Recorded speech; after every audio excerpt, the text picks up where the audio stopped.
Hey team, and welcome to another episode of Runners Only with Dom Harvey. Thank you very much for downloading it. Thank you very much for listening. Thank you very much for all your messages of support. This is coming up to the 1 month anniversary. It was 1 month ago that I launched the podcast, full of trepidation and fear and nerves and anxiety and my imposter syndrome. It was flaring up, thinking, what if this sucks? What if it's panned? And so far everything's going really well. It's been quite humbling, if I'm being honest. My measure of success in these early stages, like the first 3 to 6 months, I guess, was not going to be based on like the number of downloads or anything, but more on the sort of feedback I get as a gauge to let us know whether we're on the right track or not. But I'm pleased to say the feedback's been humbling, quite frankly, but also the download numbers have blown my socks off and exceeded my expectations. And to think that this is the starting point and we've still got a lot of learning to do and a lot of growing to do, I'm just humbled. I do need to thank the sponsors of this episode of Runners Only with Dom Harvey, my good friends at Triumph and Disaster. They do men's skincare. I've been using them for a very long time. I love them. Fellas, if you don't have a skincare regime, or maybe you're like I was before I was on to Triumph and Disaster and just grabbing some Nivea or whatever other shit I could find at the supermarket, pamper yourself, treat yourself. Or ladies, if there's a man in your life that doesn't do that, pamper himself or treat himself, get him one of their travel packs. It's got like a little bit of everything in. It's like a little sort of Tapas version of the Triumph and Disaster range. And I swear, once you get your fella onto this, he's not going to be turning back. It makes me feel so good when I put it on my face. So up to you guys, no pressure, but it'd be really cool if you would support the people that support the podcast. And that's Triumph and Disaster this week. Oh, I might add as well, because I did say a few weeks ago I was looking for sponsors on the show, and Triumph and Disaster came forward, and so did a bunch of other people, and there's some meetings going on behind the scenes. So thank you very much. And if you do want to be involved, by all means, flick me an email, domharveynz@gmail.com. But this was really humbling. A few individuals, like maybe 4 or 5, sent me messages asking if they could make donations. And I'm overwhelmed by that, but it's not a charity, and I do want this to be free for you guys to listen to. So hopefully, whatever position you're in, you can get something out of it free of charge. But that was the nicest thing. And there is an option to do like a Patreon account, I think it's called, or Patreon. But I'd really rather not go down that route. I'd rather just align with some businesses so that you guys don't have to pay a cent. Anyway, here we go into the podcast. This is episode 8. Myself with Dave Letele. You may know him as the Brown Buttabean from back when he was a boxer, or now as Buttabean Motivation, or maybe you don't know the name at all, but it's a remarkable story. Do need to warn you, not a lot of running chat in this one, but what we do have here is an inspirational story about a guy that was up against the ropes or at rock bottom, however you want to phrase it, 8 years ago, and has turned his life around in the most dramatic way imaginable. And I feel like the takeaway that any of us can get from this is maybe you're in a slump at the moment, maybe you're rock bottom, whatever that may look like, just goes to show that just by making a few small changes and then doing them day after day after day, you can turn your life around. And it'll be amazing how different your life could look 7 or 8 years from now to how it looks today. Anyway, I hope you enjoy this.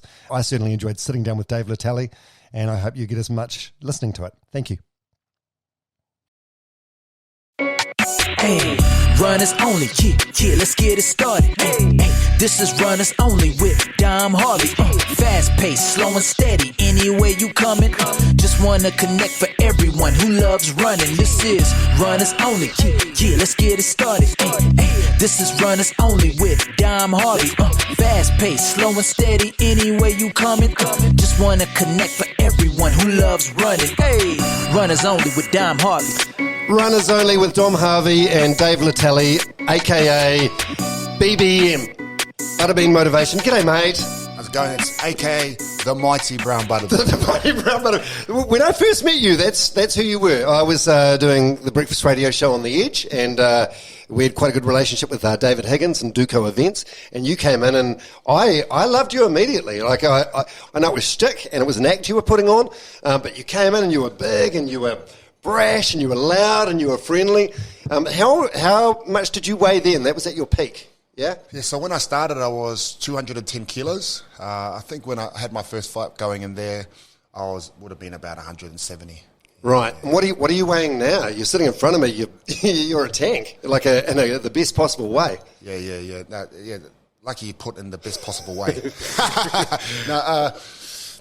I'm about 120 kilos at the moment. Yeah, you're looking like Sonny Bill Bloody Williams. Oh, thank you very much. Yeah. So now it's a hell of a story, and from when I first met you in 2014 as the brown Buttabean, yeah, basically a fighting comedy act, to where you are now. It's been a phenomenal 8 years. So we're going to unpack all that, get into that. But first of all, the podcast is called Runners Only, and I'm guessing like you have some sort of association with running, and I suppose I want to know, running for you, is it something that you enjoy, or is it like a necessary evil, something that you know is a fast track to losing weight?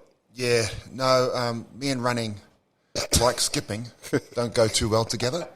But, for me, it was getting up and going for a walk, just with the size I was and the injuries I've had, having 9 knee operations, I just had to be really careful. So I just walked, and I walked for long distances, and I go to One Tree Hill and different mountains around, Auckland. And so walking was really good for me, and I found it good because it just gave me time to think about life, and it also gave my brain a rest. So anytime I'm exercising in general, it just is a great form of therapy because it gives my brain a rest from everything that's going on. I'm just I'm not thinking about lockdowns or the food bank. I'm thinking about, oh man, this is hard. It's a hard session. How many more reps? Man, this is a steep hill. Where's the top? So afterwards, I'm tired, but I'm mentally refreshed, if that makes sense. It makes perfect sense. Yeah, for me, the podcast is about running, and running's where I think I found physical health and also mental peace as well. But I say to anyone, it's about movement. And for me, it's running. For you, maybe it's something else. But there is just so much that anyone can get out of any sort of movement or exercise. 100%. You just got to get up and move. Yeah. That's the name of our charity, Just Move. Yeah. So you do your boot camps, so we're going to get into that because they've become like an institution. They're super famous. Do you make your people run? Have you given your people an unhealthy relationship with running? No. So it's just different. We have different levels of people and that come into our classes. Most of the stuff we do in in our regular boot camps, we just warm up on inside doing body weight stuff. Yeah. But when we have boxing classes and we have fight camps, there's a lot of running in that. Just because you've got to get your legs nice and strong. Yeah. A lot of running and a lot of skipping. Different stuff that we do for different people. Because a lot of our people, you got to remember, are really just starting. So I'm not going to make someone that's 300 kilos run, but I make them, for instance, a guy called Tassi who started 320 kilos. And I just got him to Wait, walk. sorry, can you repeat that? 320 kilos? 320 kilos. The guy was near dead. And thankfully he came and got 3 weeks with me before getting COVID, because I believe that if he hadn't got those 3 weeks of basin, he would have died. He went to hospital with COVID. They're worried about his breathing. But when I first met him, he couldn't walk for a minute. And by the time we went to hospital, he was up walking over 5 minutes. So just gave him a good base, to fight COVID. Wow.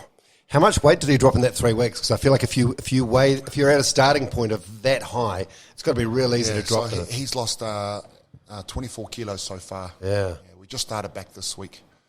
24 kilos. But the most important thing with him is, because weight loss just happens. It's there to lose for someone that size. But it's more about the confidence.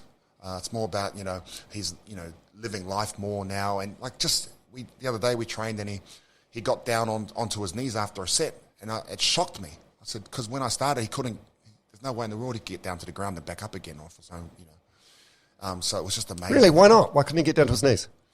At 320 kilos, you fall down, you need someone to help you get up. Okay. It's just, you can imagine, that's a lot of weight. You see people strapping those 20 kilo vests on them, and it's a struggle. Imagine having, an extra 250 kilos or something on you. It's an insane. So, that's why our program From the Couch, it's about, the whole idea of it is getting people to be able to get down to the ground and back up again on their own. For a lot of people, that just sounds like, that's silly. But it's the reality. Sometimes there's some people that I've been there. If they fall over, we have to call an ambulance because even we can't help them up. So it's a serious thing. And it's something that's liberating for them once they're able to get down and up on their own. People listen to you because you've got proven results now, but also you've been there. Yeah, I wasn't to that extreme, but I was big. Yeah. I was and I was in really bad shape physically, but worse mentally. I really hated my life. Not having my children, going through a relationship breakup, losing all of my money, You know, in 2014, I had a gun at my head. You know, that's how bad my life was. I was just living a really bad lifestyle. And I moved back here, but I worked, you know, and here we are. Oh, there's so much to your story. Can we wind it right back and just head through an order? Okay, so you're 5 years old, and your dad, David, he's the president of the mob. He gets jailed for... armed robbery. Right. Do you remember much about that at the time, or were you too young to sort of comprehend it? All I remember, and I remember it vividly, was my mum coming home panicked and just like packing stuff and cursing my father. And she had a friend there with her, and that just panic, just pure panic. That's all I remember. And I remember as a kid, I was trying to do stuff to make her laugh, you know, to make her to cheer her up. Yeah, to cheer her up, make her happy. And so I they had those, those slime containers. So Yeah, I do. Yeah. I put the slime in my hair. I don't know why I thought that would make her happy, but it added to the stress. But yeah, that's all I remember, bro. Right. When you hear that you grew up and your dad was the mob president, you sort of the immediate vision you get. I suppose the immediate vision I get is like it's a once we warriors house, but it wasn't quite like that, was it? It was better than that. Yeah, no, I was very lucky. Still, we had a good family, you know. So when a lot of the people that we work with, they're coming from generations of. Am I allowed to swear on this? Yeah, they're coming from generations of fucked upness. You know, just that generation after generation of generation, and it's so hard to break those cycles, you know, because they've just constantly been around shit.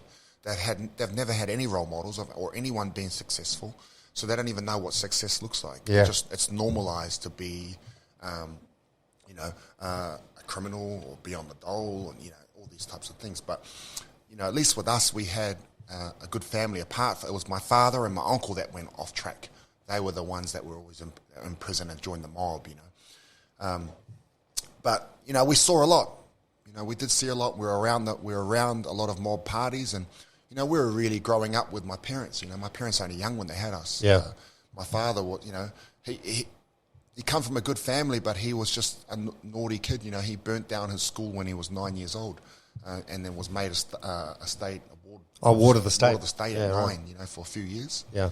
When he came back, he never went back to school. My mum was a street kid. Her coming from an abusive background.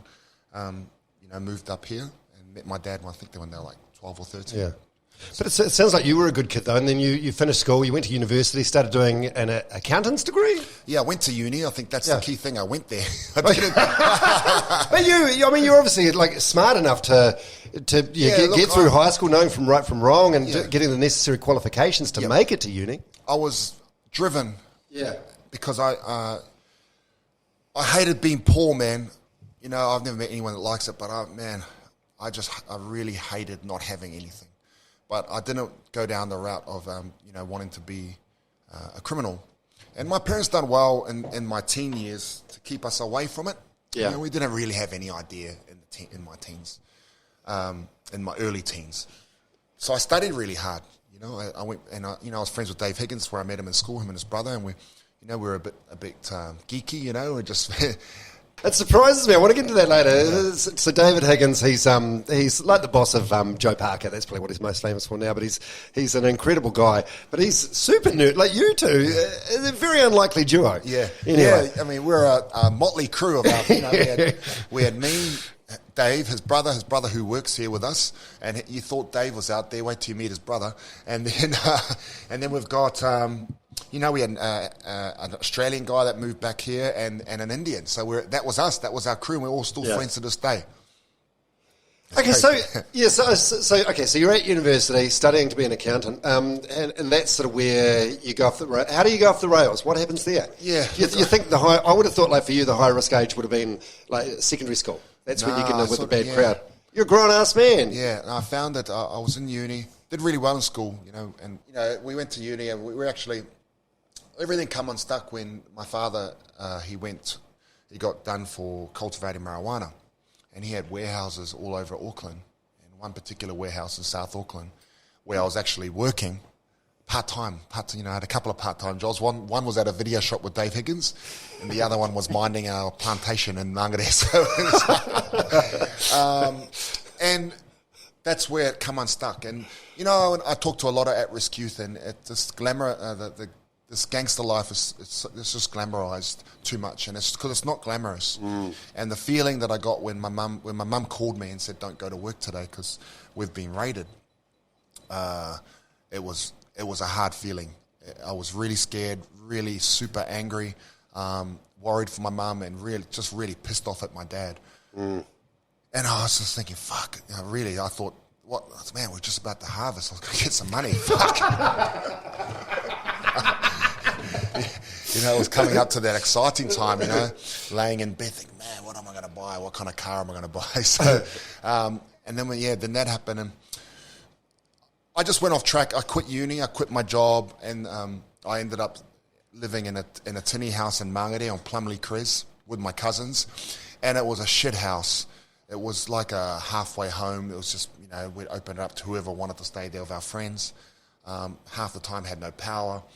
It was filthy, it was the pits. Yeah. And I was selling drugs to survive, And what I thought was, this is my whole reasoning behind it was, in boxing I played this character of a bad guy, and this was real life, and I thought, my dad's gone. He's gone back to prison. Yeah. My uncle's already in prison, serving 15 years. So the men are gone. It's only me there and my mum and my 2 younger sisters. So I thought to myself, in that life, which they never tell you about, when the man's gone, you're open. You're open. There's no one stopping you. No one stopping anyone for coming if you want taking your car. Or, and you just did it. You just don't know. I didn't know. So I thought, okay, I'm just going to go off and be this bad guy and try and build up this reputation as fast as I can by doing outlandish shit. And that's what it was, I was living in Mangere, and I was just, people would come and say, can you kidnap this person if we give you this money? And, repossessing cars off people that owe money, and just living a really shit life. Like a thug life. Just a loser. But at the time I didn't think, at the time I thought I was cool, And it must have been. I suppose it was quite a cool feeling, like being intimidating. Well, yeah, seeing people's fear in their eye when you turned up. They must have been good for the ego at the time. I don't know. I didn't have an ego back then, man. I was just. It's hard to explain. I'm still the same person now as I was back then. I was raised right. Right, because you got a good heart. Like you got one of the biggest hearts out of anyone. And it was the same back then. In my mind, it was. I just didn't want anyone to fuck with my mum. Right. Did part of it stem from a place of anger, like you were angry at your dad? Yeah, super angry. Yeah. Just even talking about it now, it brings back bad memories. There's one thing, that a guy sold us a car that didn't work, so I went round to his house, and it was around Christmas time. And I took his car, and then I got him, the Crisco's just got delivered. So I got him, I want all that Crisco's, and I just, now thinking about it, I was going, fuck, this guy had kids, and it's just, I was just doing stupid shit, Then that guy ended up going to jail for assisting with a murder. And then I thought, shit, lucky he didn't do that to me, you know what I mean? I was just doing a lot of bad stuff too. Yeah. Okay, so after that you ended why did you end up in Australia? Was that a family intervention where they sent you there because they could see you going down the... Yeah, well, what had happened was, and if you can imagine, where me, Dave Higgins, his brother, Anthony, all my group, and Hitesh were at a party in the middle of Mangere, around the town centre somewhere, and so we just did not fit, and it was a mob party, and... they wouldn't let me in. At this time I was getting banned from a lot of, there was a Mongrel Mob nightclub in Buttabean I got banned from. And why were you banned? I was just causing fights all the time. And then they wouldn't let me into this party. So I ended up having a punch-up with them there. And then they'd gone back to where I was living and they'd smashed up the cars. One of those cars was David Higgins' mum's car. And it just sent me into it was a bad spiral that night. And then I went home and I ended up stabbing myself. And I just remember waking up in hospital, and that was the point with my family. What do you mean? Like how many times? Oh, just into my chest. Right. Yeah, just here. What, intentionally? Yeah. Do you think, was it like a suicide attempt? I don't know if it was a suicide attempt. Who knows? Like, I was just fucking angry. I hated my life. Yes, and I was just really drunk, and that's what I did. And then I woke up in Middlemore, and my mum's there. She's crying, and I was just trying to console her, saying, "Look, don't worry, Mum. I was just drunk. Don't worry, it's all right." And then they brought my dad in with 2 prison guards, and I didn't want to see my dad. I was really angry, and still now to this day, me and my dad's relationship's not the best. How old is he now? 60 Right. odd, early 60s. Your mum and dad still together. Yeah. You want to fix it or? He's usually working here most days. Yeah. He comes in and does his work here. I love him, he loves me, but it's not like a real close relationship, Yeah, you and me were from very different backgrounds and very different upbringings, but I can resonate with everything you're saying. I feel like my mum and dad, they sort of broke up and they got back together, and he was a bit of a rat bag, and it still feels now there's this like wall between us, this divider, and he knows I'm there for him, and I know he's there for me, but it's just we just don't have that connection that a lot of other people have. Yeah, that's it. Yeah, but then part of me feels guilty, like I've got to try harder because I know he's like 73 and I know he's not going to be around forever, and I don't want to be carrying the burden of guilt when he dies that I haven't done my bit. I think, we both have, maybe that's a deal we both have to make, is try hard. And that's, I do. I have to fix that. Yeah. I mean, you're still angry at him now, or do you sort of understand like how he was, or not, can't get your head around it now? No, I get it. Yeah. Yeah, I get it. We're both now, he's turned his life around, and he runs a foundation called Grace, which my sister who died of cancer, she started looking after prisoners and battered women.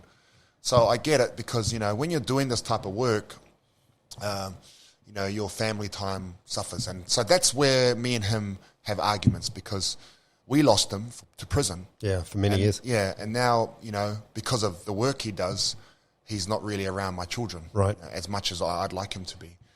So that's where we clash. But then I'm the same. Like, I'm always working too. So it's, yeah. God, it must annoy the fuck out of you when you can see like aspects of your dad in you. Oh yeah, and we both. Yeah, I love, and I learnt one thing about from my parents. I learnt, my heart from them, and work ethic. It's because they've always been very, very hard workers, whether it was legal or illegal. Yeah. Okay, so there's the stabbing thing where you stab yourself and end up in hospital. You think that that could be a pivotal moment in your life, like a turning point? Oh, there was more to come, but it was.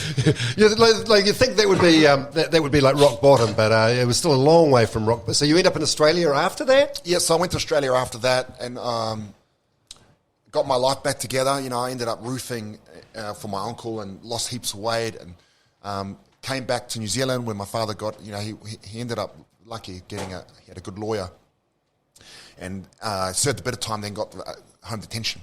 So I moved back when that happened and started playing league again, and then went back to uni, doing a BCom, started playing league again. That's when the whole league dream restarted. Oh, mate, I saw, if you Google, there's a photo of you playing for, I think, Counties Manukau and maybe the Barter Cup or something. You're a fit-looking bugger. Yeah, no, I was...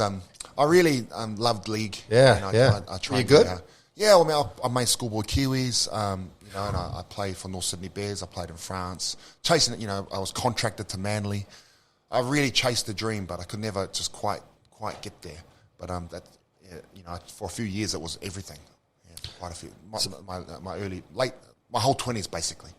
Yeah. Right. So what went wrong in Australia? What went wrong? So I read you're doing really well. You ended up having a business or a couple of grocery stores or something. Yeah. I don't really go into it too much, but okay. I ended up playing in a little country town, and you get good money playing in country footy, more than being a signed NRL player. You can make more money. The only time How so? How does that work? When you're on the fringe, so I was in a part-time squad for Manly, right? So it's good money if you play NRL.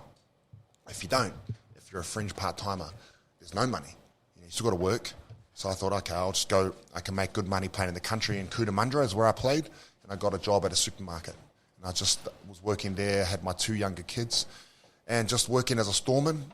Ended up going into the office because I'd done accounting. I did some accounts and ended up doing payroll, and went to be floor manager, then store manager, and done really well in that store.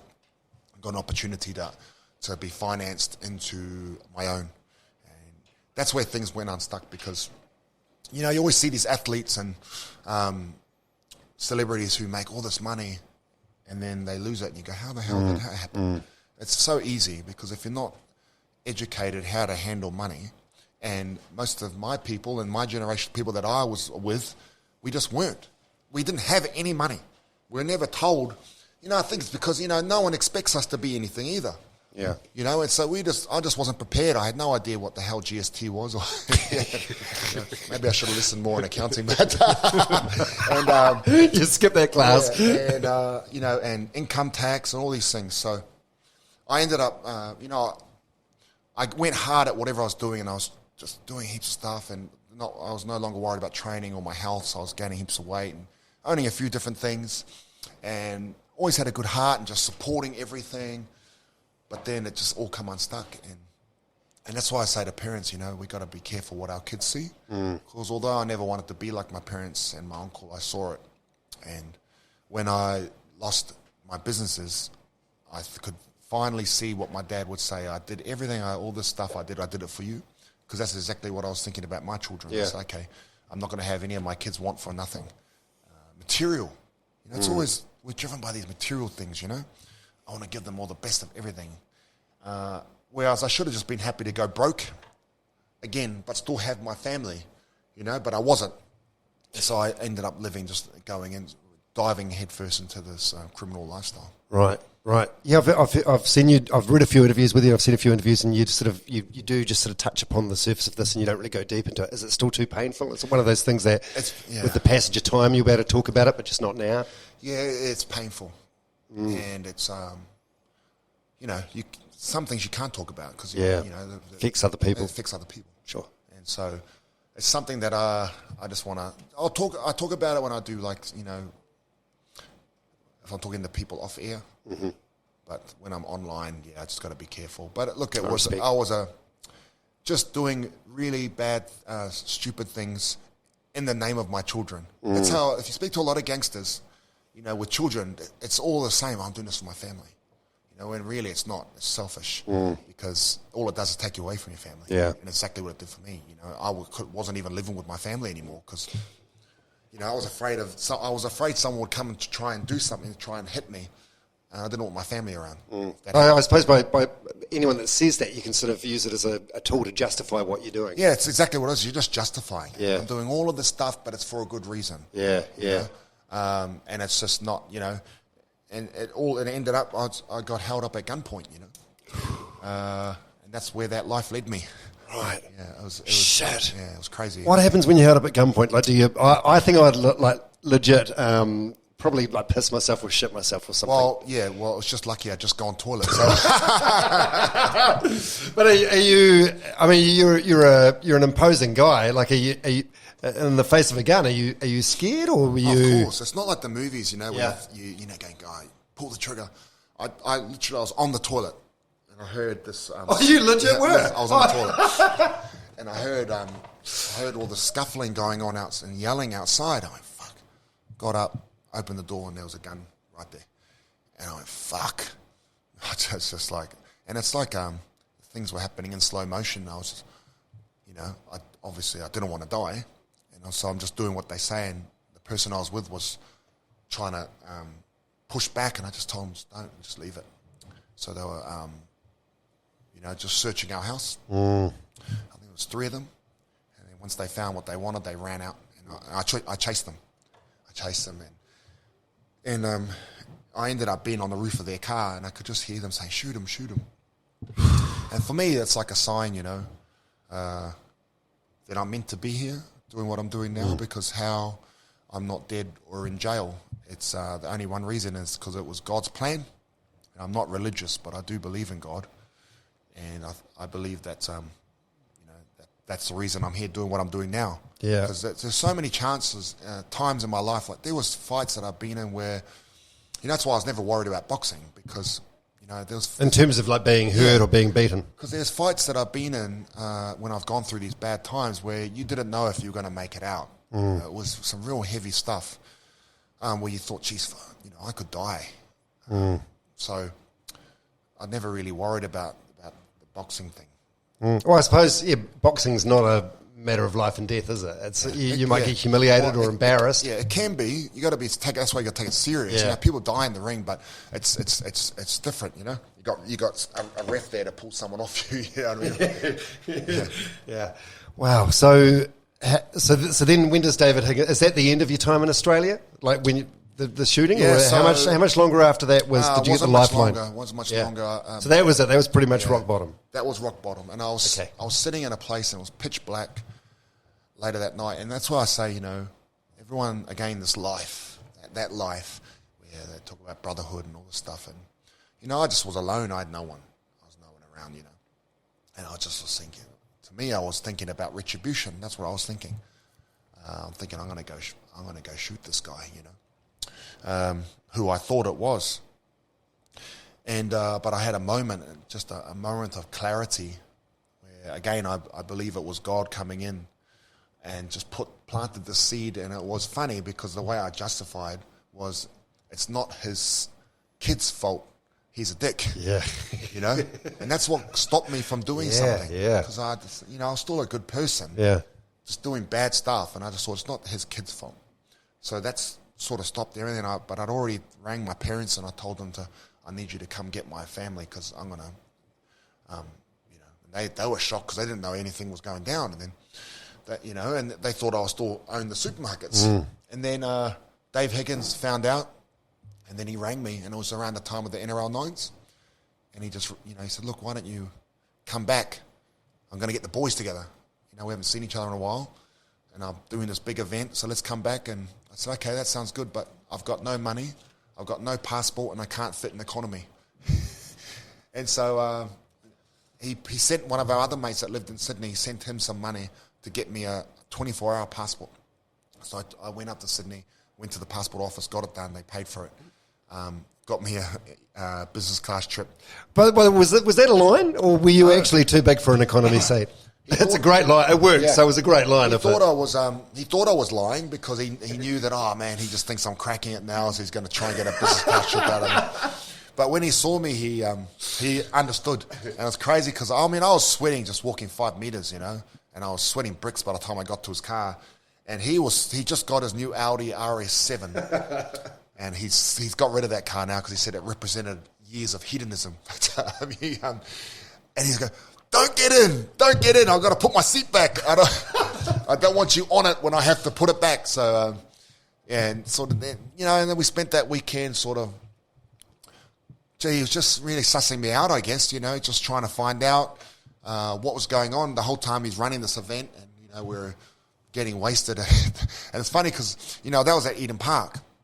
And that was a very successful event too. It was massive. The first NRL 9s, phenomenal. I was so proud of him. But my life was a mess, and I didn't even watch games outside because I was sweating too hot. So I just sat inside on VIP and just got drunk. And it's funny now because I'm friends with Nick, who's the boss of Eden Park, and I said to him because if you see that poster behind you, that's at Eden Park, you know. Yeah, that's right. The world's biggest boot camp that you did. So good. I'm friends with Nick, and I said to him when we were doing it, I said, man, I've done so much drugs in your toilets. You know, I was saying to the corporate, and he goes, oh, don't tell me that. Because he's like a real nice guy, real straight guy. And I said, man, I've done some drugs in these toilets. Because that's what I was doing at the, because I'd take anything, I'd snort anything, because I didn't care about my life. Right. Yeah, what were you on? Were you on speed, coke, whatever? Anything, yeah. You know, they said it coke, it's coke, but who knows? New Zealand coke, yeah. New Zealand coke is probably fake cocaine. Yeah, I mean, it's not good for anyone, but if you're a big dude, it's dangerous on the old ticker. Yeah, and you know, I was just sweating like I was fucking on, and you know, I took some pills that were really bad. They were no good, and it just sent me. I was, you know, causing fights and just looked like a maniac. You know? Yeah. And but at the end of the 9s, at the after party, and that's when Dave said to me, "Look, I think you need to move back. I'll sort everything, but you know, I'm not sorting nothing until you're back here." So I came back, and that's when I came back and started to on this journey, you know. That is such a good thing to do. I mean, there's that saying you can lead a horse to water, but you can't make him drink. He could have flown you back, and then you just completely fuck it up over here again. Yeah, that's the thing, He gave me this opportunity, and he's given that, he's helped a lot of people, but, I didn't want to let him down. I said, okay, if you're going to help me like this, Yes, that was accountability a big part of it. Yeah, And he really helped me. It wasn't just getting me back here. He looked after some stuff for me, and so I thought, okay, I'm going to give it my all. We didn't know what we were going to do. We still didn't know about boxing. The whole boxing stuff came about in Germany. Dave was worried about me because I was very depressed, and so he never really leave me alone much. He'd always take me to different stuff, and he'd check in on me all the time. I had a few friends like that were here. So, I stayed in a community home on a mattress, and, I was staying with rapists, Hemi the rapist, and some robbers that were just out of prison. That's where I was living, and he'd come and stay over sometimes. I have real bad sleep apnea, so he didn't sleep much because he thought I was going to die in my sleep. And then he said, okay, we're going to Germany. Joe's fighting over there. Do you want to come? I said, yeah, of course. He said, well, you better train hard because you're not coming business. I suppose there's a difference between like a one-way business class from Sydney to a return flights to Europe business class. And I say, sweet. So I started walking twice a day. And, that was that motivation. And over in Germany, they were really fascinated. This was at Joe's weigh-in. They had the undercard weigh-in, the head of German boxing. They were like, man, fascinated with this massive islander with tattoos everywhere and a shaved head. So they wanted to see what I weighed, and I did too. So because whenever I jumped on a scale back home, it always said error. So I was like, did it actually? Yeah. Wow. So I jumped on it, and I was 178 kilos, and I was like pumped. Oh, because you'd lost. I'd lost. And everyone, so it was so, and there is a photo somewhere. I'll try and find it where everyone else was so shocked at who's this fat bastard, and I was so happy. So I was like, yeah.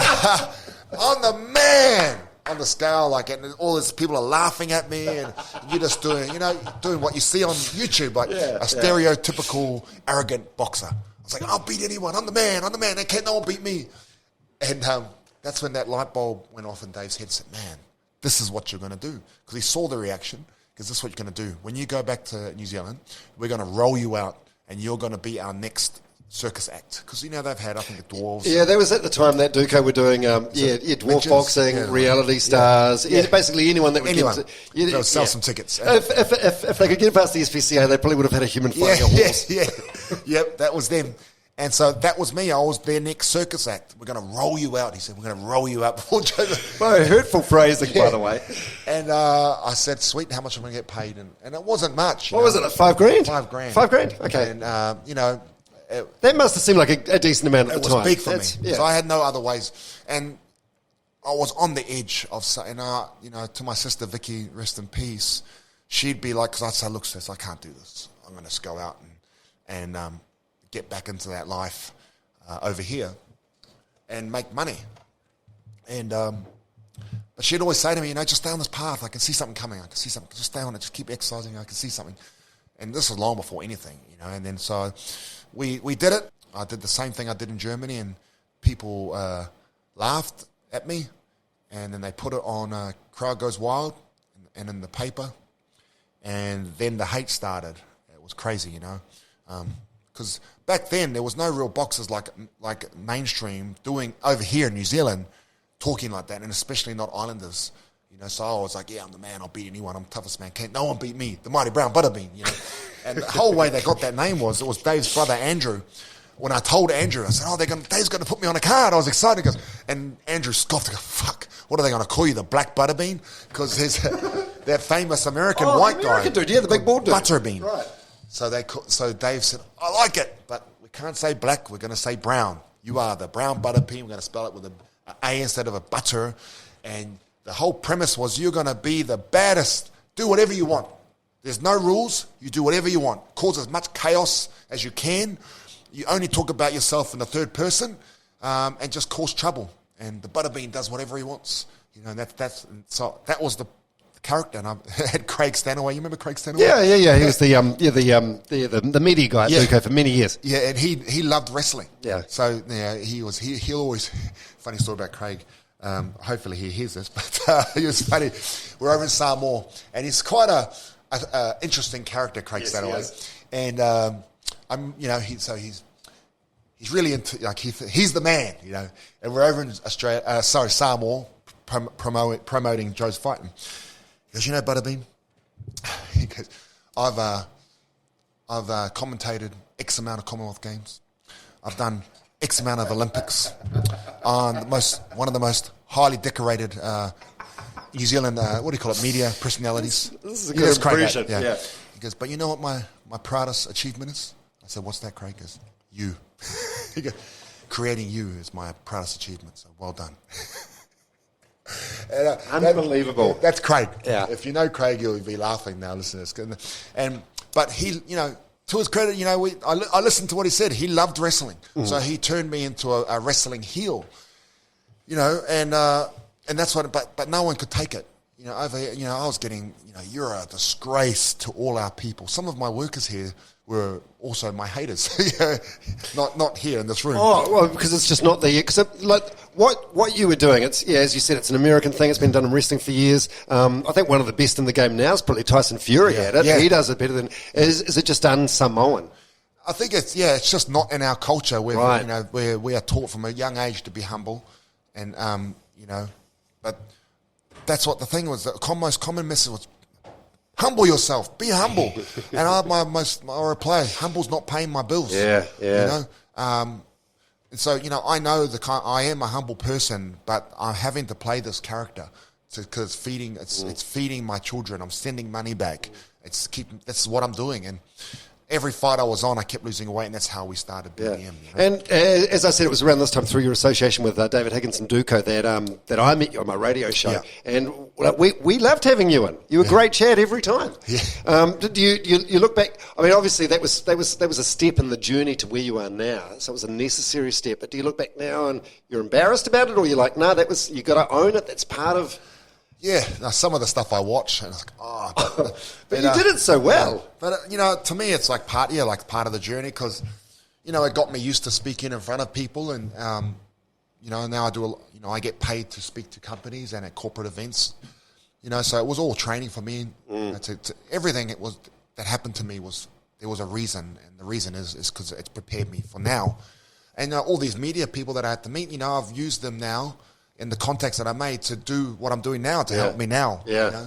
So none of this would have happened without any of that. Yeah. So the boxing thing, which is long behind you now, that led you to Buttabean Motivation, BBM, the t-shirts everywhere. You've done so much good stuff. How did that happen? Like, are you much of like a goal setter, or is it just do you just sort of like bumble your way through these things and it happens and it seems like a good idea and then there's not much planned with my stuff. Pretty organic.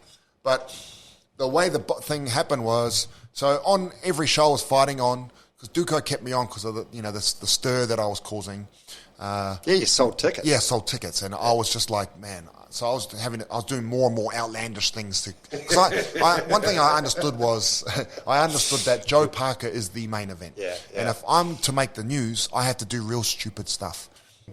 Each fight, I was losing weight, and so people, amongst the hate mail I was getting messages like, how are you doing this? What's the secret? And everyone thinks there's a secret to losing weight. So I just tell them, well, you know, you got to stop drinking fizzy drinks and stop going to KFC every day and go for a walk. But everyone was expecting me to say, just take this pill, drink this drink, and stand on a machine that shakes you and you're going to lose the weight, you know. So I started... A vibrant train. So I started that group BBM. Started a group BBM Motivation just on Facebook as a place where I could send people to, where I could be myself. So it was private. What year was this? I started that group maybe 2015. 15, so 7 years. Shit, it's come a long way in 7 years. Yep. And just as I started off as a personal, like a blog. Yeah. And then I would send people to, because everywhere else on all of my other socials, I was being this dick. But in the group, I was myself. You know, and I was sharing and just saying, this is what I'm doing. And the boot camp started with I was living at my father-in-law's, my parents' in-laws, and he had a friend that needed to lose some weight. So he asked me, can you come and help him? So I helped him down at Trust Stadium. There was like 5 of us there. And then I just thought to myself, geez, I wonder if anyone else in our online group would want to come. Put that. So I started, and then out south where I started with helping one person in a driveway in Papatoe. Wonder if anyone else wants to come. And that's how this has started. From that, we just more from gone from training people in driveways and fields and car parks, anywhere we could, to now having, 1, 2, 3 gyms, all free, everything free. This food share and a community kitchen. We're opening up in Tokoroa, so it's pretty amazing. Realistically, how many lives do you think you've saved or helped saved? Oh, man. Obviously, people have got to do the work themselves, but without you, arguably, they wouldn't have done it. I don't know, man. It's like we're talking hundreds, thousands? Oh, it'd be thousands. We've had a massive impact. When you think about, there's at least pre-COVID, before this, we've only just opened back up, but, there was, 1,000 people a week coming, and then you've got their families, their kids, and, then you think about through this, since August last year, we've fed over, it'll be close to 200,000 people, just since August last year. So the impact that, I had to talk today to someone about creating a course to certify people to train them how to do what we do.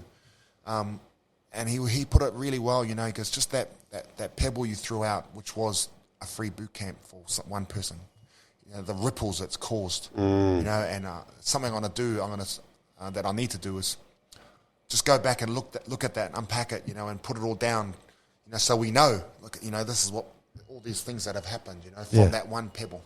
Yeah. So from Buttabean Motivation, how did the food bank thing start? By the way, I'm upstairs with you in your office, and to get here, I had to squeeze my way through pallets of food. Yeah. It's a whole operation downstairs. There's a whole lot going on. Yeah, it's full on. Yeah. It's full on, and it's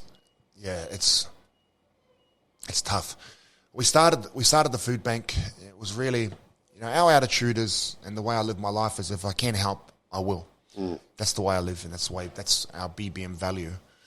And we had the first ever level 4. I got asked by a social worker out west if I can help a family out south. Now, keep in mind that I was only really running our boot camps. We do little bits and pieces of help. We were known to help if we could, but we had no food bank. We had nothing. We'd always done bits and pieces, but then I said, okay, because the bureaucracy of the system is so messed up, and this family had nothing, and they were going into lockdown, and no one could help them. So I went out. We'd done the shopping, and then as we took it out, the kids come running and said, Mum, we've got food now. And I understood then, right there at that moment, that anyone who only just had their head above water pre-COVID is going to be fucked now. They're going to be fucked. Yeah. So right there, that day, we started the food bank. And it was just me reaching out to, I only just started using LinkedIn then.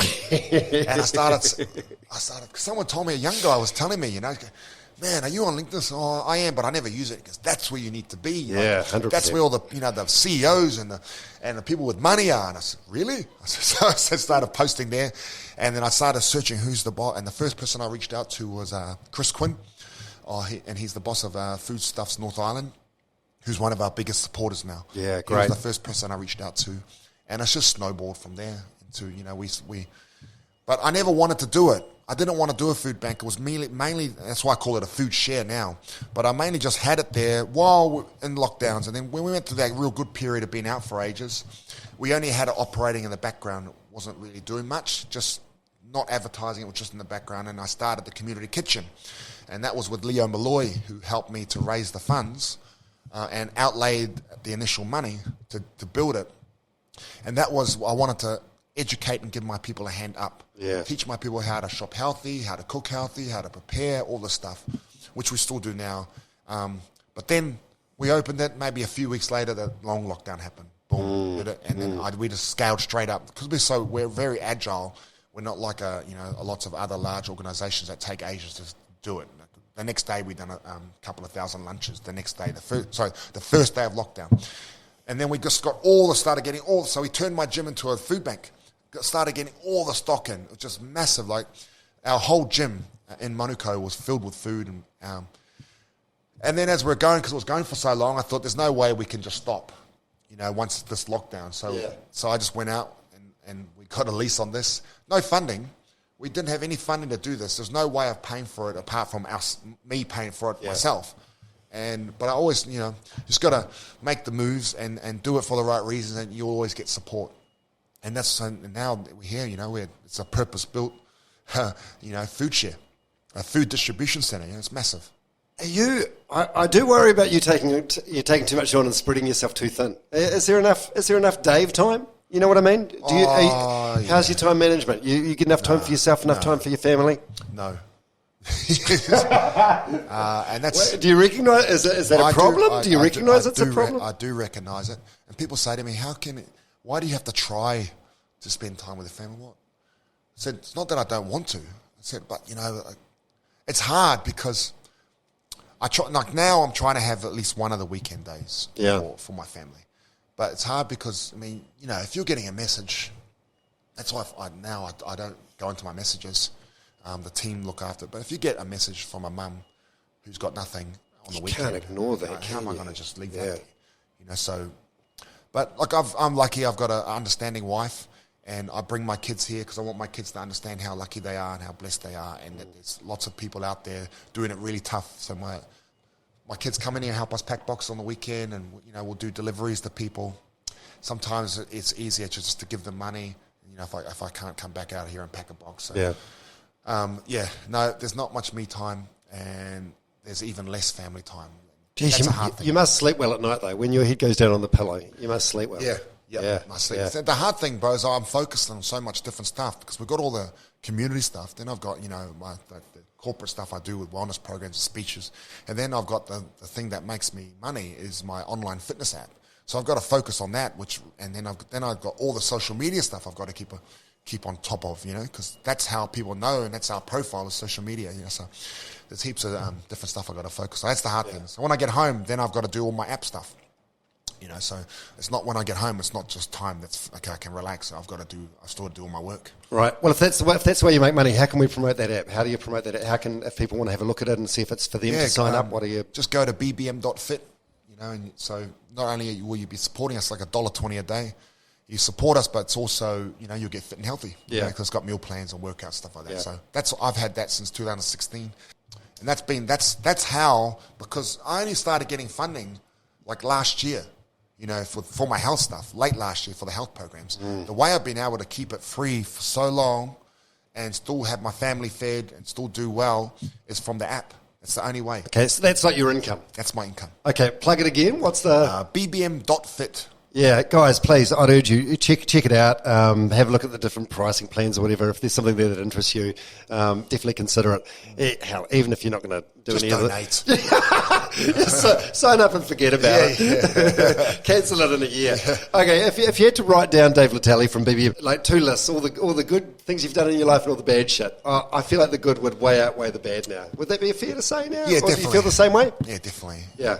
And everything bad I went through is really, it was for a reason.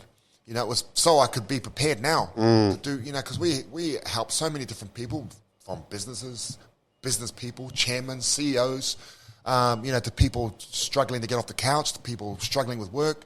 And I can relate to all of them because I've been in all of their positions, And so definitely the good outweighs the bad now, and, we're going to keep going. Yeah, oh, that's great. And your ex in Australia, who we just sort of touched upon briefly before, is she proud of you now? Is she proud of the man you've become?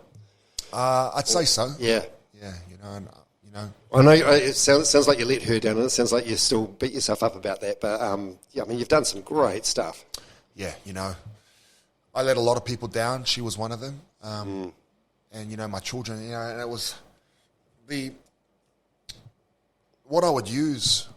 Because, when I was getting all this hate and I was living in the sleep out and I was so depressed and all the hate from the boxing? From the boxing. Yeah. And I wanted to, there were, most days I wanted to kill myself, I'd drive to One Tree Hill and then driving home I think, fuck, I should just drive into a pole. That would be running through my mind all the time. And then what would stop me was my children. And then what would get me up to go and train again and to stop not eat rubbish was my children. I talk about why and purpose and make sure, my why was getting my kids back, and it took me a couple of years, but I've got all my kids back. And a new wife and son, but I'd picture the look that my son Tavita gave me as I was walking away, going to the train station. I was at a hotel. He looked back at me like it was he knew it would be the last time he'd see me for a while. And it just broke my heart, you know. And I still had some clothes. Still had some clothes of theirs in my suitcase. That's all I had, a suitcase. And I'd be at night, I just smell their clothes, you know. Just smell their clothes but then that look, it would haunt me. You know, I still get sad thinking about it now, which haunt me, that look. And, you know, his eyes and his face. And I just think, man, fuck, I let them down. But I'd used it. I wouldn't use it as an excuse to stop me. I used it as fuel. And that's the important thing. And it's my why, and that's, you know, that's what drove me, and it still does, to, you know, to do what I did and to do what I do now. And it's just now that my why is helping others, you know, because there's so many people that helped me. I didn't get here on my own. I did all the work. Yeah. But so many people just gave me opportunities. People like that would train me for nothing and with no expectations, just purely to help me. There was nothing. I had no money. I had no following. You know, they were just helping me to get my life back. And that's why we do what we do now. We're just paying it forward. Yeah. Momentum's a powerful thing, as you know only too well. Like once you get that snowball rolling. And how's your mental health now? You're not having those thoughts anymore? I feel like you're too busy to have those bloody thoughts. Yeah. You know, I think, you know, with depression, I think it's always there. It's at varying degrees. Some days I feel good, you know, and then there'll be some days that I don't feel good. You know, I don't think about suicide, but there's days where I just feel like, oh fuck, you know. Because look, I could very easily just survive off my app and just put all my attention to that. The app is the only thing that makes us good money, and it's the thing I pay the least amount of attention to. Yeah, I could just purely do that. Everyone here that's working for me now can focus on that too. And I think about sometimes when because it does get so tough, and you get down, and you got the weight of everyone on your shoulders. You read messages, so sad, it makes you sad, and then your family's suffering, so that makes you sad. And then you know your wife's upset with you because you're never home. That makes you sad and makes you angry. Then you just think, fuck. You feel like you're being pulled in all these different directions. Well, man, why am I doing this? So there's days like that, and I just, you know, but you know, I've got a good network of friends now. Yeah. And I just, you know, I talk. You know, I've got one particular friend called Rob Campbell, who's you know, he's 71, but we're very close. Oh, the Sky City dude. Yeah, right. Yeah. He's the chairman of our charity. Right. We're very close friends, and I helped him to lose 40 kilos and really regain. He's so fit now. Yeah. And so we talk a lot. And that helps. So I always advise people to not be shy about, you know, talking and reaching out for help, especially with us, our people, especially men. We think it's a sign of weakness, you know, to ask for help, but really it's such a great sign of strength to show vulnerability and to reach out and ask for help. Absolutely, I couldn't agree more. Bottling it up, it's just going to get worse and worse. Yeah. Man, thank you so much. I feel bad now. I feel like you should be at home with your family. No. It's all, man. I've got a shout out to my wife, Karine. Very blessed. And like, you know, and I've talked to her about it. You know, we look around we live a great life, and it's you can't get any better than living a great life, and it's all come from helping people. Yeah. You know, this is not a job. This is just being a good person. Yeah, it's good for the soul, eh? Yeah. You're a good man, Dave Letele. Thank you so much for your time today. Really appreciate it. Thanks for being so raw and vulnerable and open. And I hope that everyone that listens to this gets something out of it, because I've got a ton out of it as well. No, thanks, bro. Thanks for coming in. Cheers. Appreciate it. All right, Buttabean. We've got boxes to pack. Let's go. Thanks very much for your time today. Hope you enjoyed that. That's Dave Letele. What a champion, eh? Absolute golden human being. Massive, massive heart. And we're going to hear so much more from him in 2022. Got any feedback about the podcast? Feel free to let me know, domharveynz@gmail.com, or message me on Instagram. I do get back to as many as I can. I can't get back to everyone, but I do read every message and I appreciate it. Thank you so much for listening, and thanks again to the sponsors of this episode, Triumph and Disaster. Check them out online, check them out in department stores, or if you're in Auckland visiting or you live there, they have a store on Ponsonby Road. Thanks very much, guys. Couldn't do this podcast without you.